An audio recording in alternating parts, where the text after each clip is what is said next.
CENTCOM recently acknowledged it. During Operation Epic Fury in western Iraq, a KC-10135 aerial refueling aircraft was lost. There are 6 crew members missing.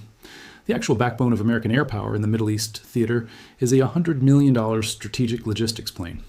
The aircraft that extends every fighter range, makes every strike somewhat feasible, keeps the B-52s in the air, the F-15s hitting, and the air campaign as a whole, operationally sustained, was destroyed in western Iraq during a designated operation that, as to this morning, no American media had been informed of. Epic Fury Operation.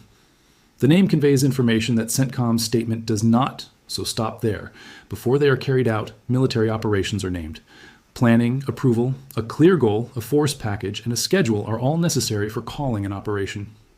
A patrol is not what Operation Epic Fury is. This is not your typical refueling mission. In western Iraq, it is referred to as a combat operation. Iraqi parliamentary pressure for an American withdrawal has been growing since 2020 and reached a crisis level when Iranian strikes on Baghdad's airport complex destroyed what remained of American base legitimacy in the country. This is the theater where the Victoria base was destroyed and where Iranian missiles have been hitting American installations. In western Iraq, Operation Epic Fury was underway. It included a KC-135. The KC-135 has vanished. There are 6 Americans missing. Additionally, CENTCOM stated that it is aware of the loss, conscious. CENTCOM is aware that during one of its named missions, one of its own aircraft was lost. The wording of a press release intended to confirm the bare minimum, disclose nothing, and close the information gap surrounding an event whose full scope CENTCOM is obviously not prepared for public description. What do they have to conceal?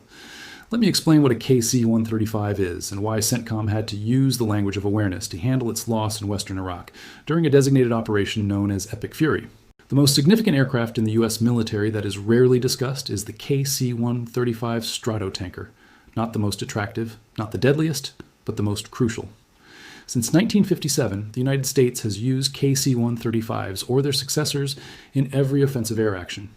Without aerial refueling, the entire American concept of global reach, the capacity to project air power from continental U.S. bases to any target on Earth in a matter of hours, would not be feasible. KC-135s were necessary for the B-52s that traveled across the Atlantic to reach this theater. For every combat sortie, they fly in a theater where the distances from base to target exceed their internal fuel range. F-15E and F-16s that were dragged across the ocean behind tankers depend operationally on tanker availability. The KC-135 is not a platform for weaponry. It is the platform that powers every other platform. KC-135s were relocated after the United States removed its tankers from Prince Sultan Air Base in Saudi Arabia to Europe because the threat situation was too hazardous to keep them there.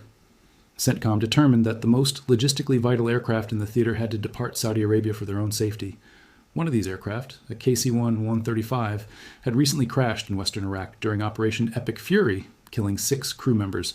Now read CENTCOM's statement and note what it omitted. CENTCOM acknowledged the loss. The aircraft was not said to have been shot down. The airplane crash was not mentioned. It did not state that Iranian fire struck the aircraft. It did not state that militia fire, supported by the IRGC, struck the aircraft. It did not state that there was a mechanical issue with the airplane. The goal of Operation Epic Fury was not stated. The number of planes involved was not stated. It said, aware. The word aware in a statement about a lost aircraft with 6 crew members during a named combat operation is not coincidental in a conflict where CENTCOM has been managing information as meticulously as it has been managing air sorties, where every statement has been parsed for what it confirms and what it forecloses. It's intentional. It is the least amount of public recognition that may be given to a maximum operational event. Last night, or this morning, something important occurred in western Iraq. CENTCOM knows about it. That's intended to satisfy the rest of us. That does not satisfy us. Examine the geography now. Iraq's west.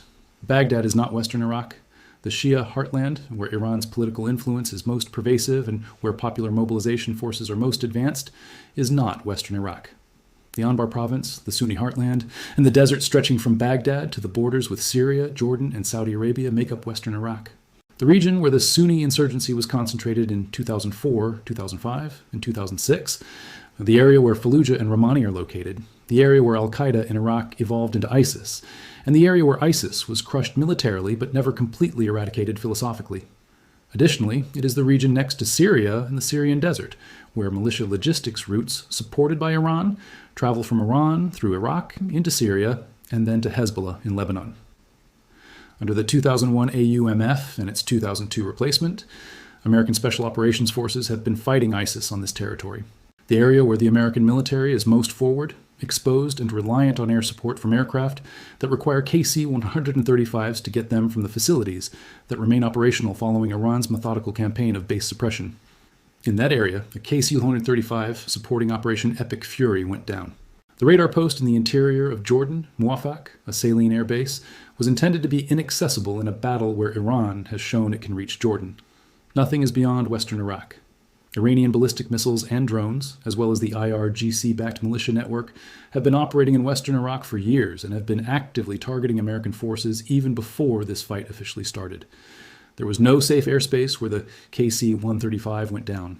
It crashed in disputed airspace over an area where Iranian influence is as pervasive on the ground as it is in the air. Now pose the query that CENTCOM's remark was intended to answer. Was it shot down? The KC-135 is a big aircraft with a modified Boeing 707 airframe that lacks the self-defense systems carried by combat aircraft and is neither quick nor stealthy. It is intended to function in airspace that is permitted, not in disputed airspace over western Iraq during a designated combat operation in an ongoing regional conflict, but rather in airspace that American Air Force has already cleared of danger. The aircraft that requires other aircraft to protect it is the KC-135. The air defense infrastructure protects the aircraft. Iran has been methodically destroying the jet escorts, Patriot batteries, and THAAD radars for weeks. There are 3 THAAD radars missing. The FPS-132 has vanished. The sensor image has deteriorated. There is a shortage of interceptors. 35 waves of Iranian strategic missile fire, the operational demands of a B-52 campaign, the 82nd Airborne Easy ground support requirements, the carrier strike group operations in the Gulf, and every other demand on a force that is concurrently operating in more theaters at a higher tempo than the force posture that started this conflict was sized for, are all placing a strain on the fighter escort availability that would protect a KC-135 operating in western Iraq. During Operation Epic Fury, a KC-135 went down in such setting in western Iraq. Aware. What does aware mean when the aircraft carried 6 crew members and operated in Iraq's most heavily Iranian-influenced territory during a named combat operation that no one outside the command structure had been briefed on? Aware? CENTCOM stated. CENTCOM is aware of what transpired. CENTCOM has evaluated what transpired. It means CENTCOM has a damage assessment and a casualty count and an understanding of the threat that produced the loss. And CENTCOM has decided to convey precisely one word of that knowledge to the global and American audience. Now consider the operational ramifications of currently losing a KC-135 in this theater.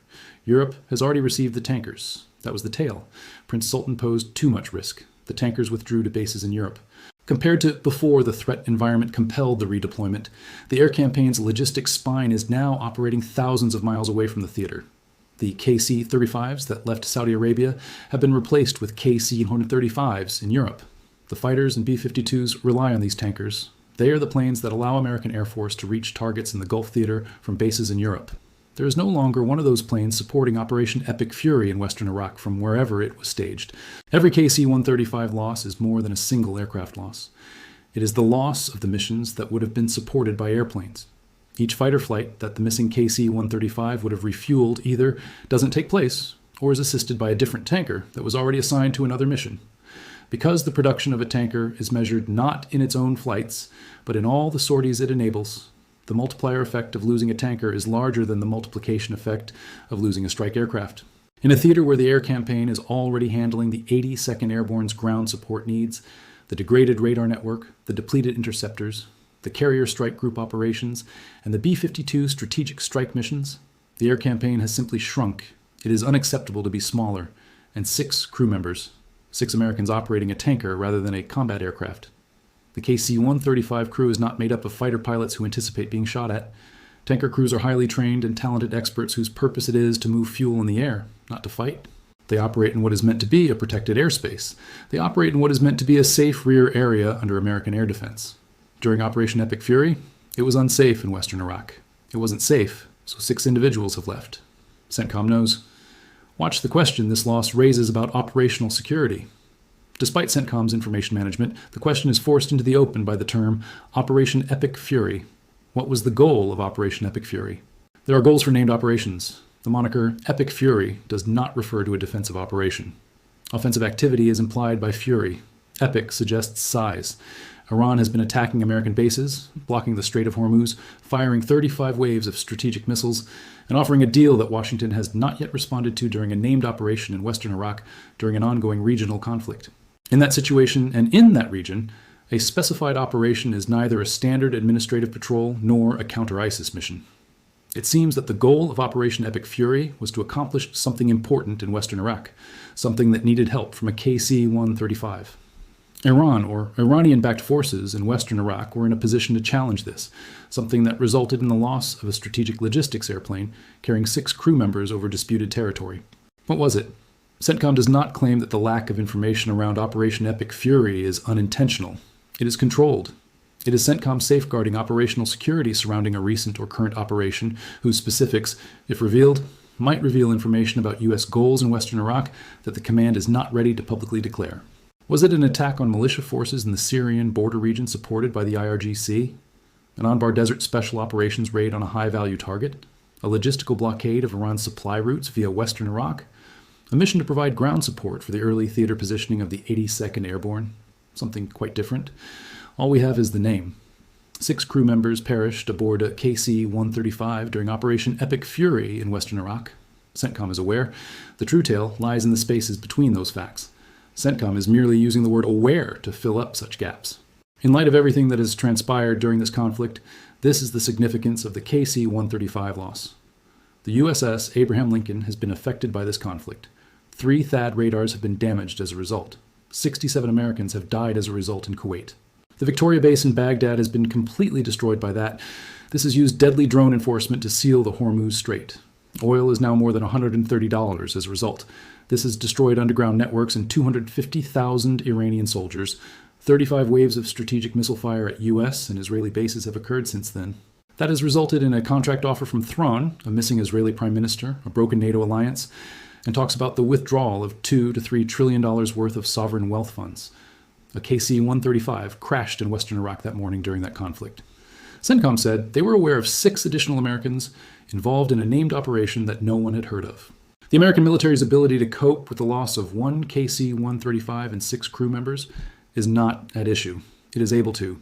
In the interim between the events that CENTCOM does publicize in the western Iraqi desert in the dark during a named operation that resulted in the loss of an aircraft that was supposed to be flying in safe airspace and discovered that western Iraq is not safe, the question is what Operation Epic Fury was doing and what its failure tells us about where this war has gone. There's no longer any safety in this theater. Prince Sultan was not safe, which is why the tankers are in Europe. Because the defensive perimeters were unsafe, the radars are in ruins. The Gulf was unsafe, which is why the carrier is burning. When a KC-135 over western Iraq during Operation Epic Fury discovered that the airspace there is also unsafe, at the expense of 6 lives and 1 priceless aircraft, CENTCOM is aware that the relatives of the 6 crew members will be informed. We're still waiting to learn what Epic Fury was attempting to do and whether it succeeded.